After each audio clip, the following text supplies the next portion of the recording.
working with Dreamtime, when you work with Dreamtime, you often get visions and downloads, very clear ones in your waking world as well, because you've already built the bridge between your conscious mind and the dream realm. And as these different pieces were coming forward for me, I was starting to see the bigger outer nesting doll reality, truth behind the charades.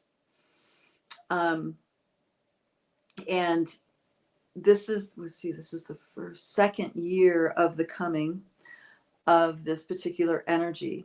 So a couple years ago, many of us in Light Body participated in a womb healing event that was online. Beautiful event, it was great. And we all experienced shiftings and changings.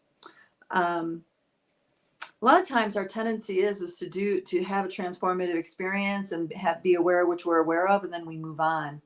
But when we're working with really deep pieces of the infinite self, it's like when we move on, the unfoldment continues to move on with us.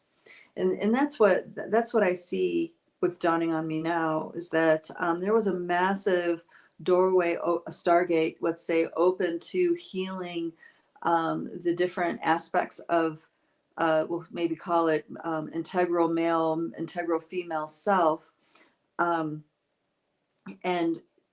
that has been continuing to unfold. I realized we were paving the way for this on the larger collective level. And like I was talking about, when consciousness comes through a portal, when consciousness comes through a stargate, it starts unfolding. The consciousness of that light starts unfolding itself in a fully encompassed kind of way in that next layer of reality. And there are many nesting dolls of beings that are keepers of these different kinds of realities, right? Indigenous masters talk about keepers. Well, actually, not even masters, just a lot of people in the indigenous ceremonial world recognize the significance of keepers. There's a lot of local lore about keepers. Actually, where I'm at right now, I'm standing before a great keeper, or I'm sitting here before a great keeper. That's the Twin Peaks over here. It's these Twin Peaks that are 14,000 foot plus mountains, which are the overseers of the lands. There's also lore here about curses put on the new settlers of this land, and blessings. It's like it's a mixed bag here because of the battle for land. That does impact consciousness, but not to the level that I want to touch on here. So it's really hard to put these thoughts together for you guys because it's like super expansive, and I want to just walk through it a little, step by step. So far you guys have the as consciousness comes through these portals. Now there's lore and stories about the different stargates of this planet. There are many different kinds of stargates. There's different dimensional stargates, and what that means is that the level of life force energy consciousness that flows through those stargates are identified as certain energy signature, consciousness signature of a dimension. So you have 5D stargates, 6D stargates, 12D stargates, stuff like this. And what they're talking about is the nesting doll level of consciousness that those stargates access and pull through and pour into this world, pour into this realm, this reality. Okay. This is a world and a realm. It's not just either or.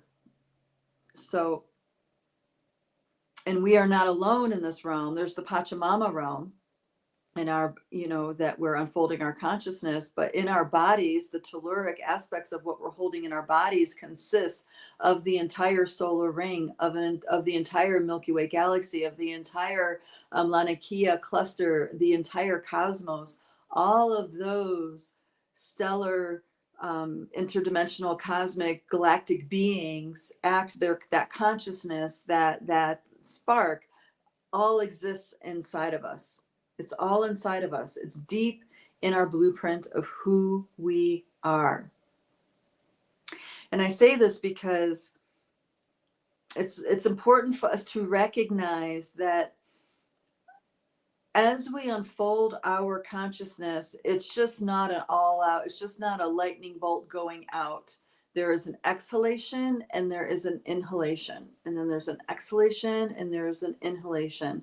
And that is reflected to us by the fact that everything in our life works in cycles. All of life force energy has cycles. All of even technical stuff works in cycles, right? You have to wait for things to, you have to wait for the next refresh cycle for an update to proliferate, right? So there's also everything is a cycle, cycle, cycle. So nothing is just always out there, out there, out there. Now, there are mechanisms put in place interdimensionally to harness life force energy to continue going out there, out there, out there past its time of the inhalation. Okay. And when something is past its time of the inhalation, that's where the experience of what maybe we'd call that the soul journey or whatever starts becoming very, very dark. And it has the capacity to continue to expand out until it becomes cosmic dust. All right. And there are many waves of consciousness streams that don't ever go that far. They only go so far. So we are infinite beings in a biosuit. Does that mean all of our infinite nature is embodied in this biosuit? No. Our biosuit, how much of our infinite nature is embodied by our biosuit is completely dependent upon our DNA dance, how our DNA dances. And our DNA dances in harmony with the earth, in harmony with Venus and Mercury and the sun and Mars and Jupiter and Pluto. Okay, all of those beings are creative life forces that are dancing with our DNA structure.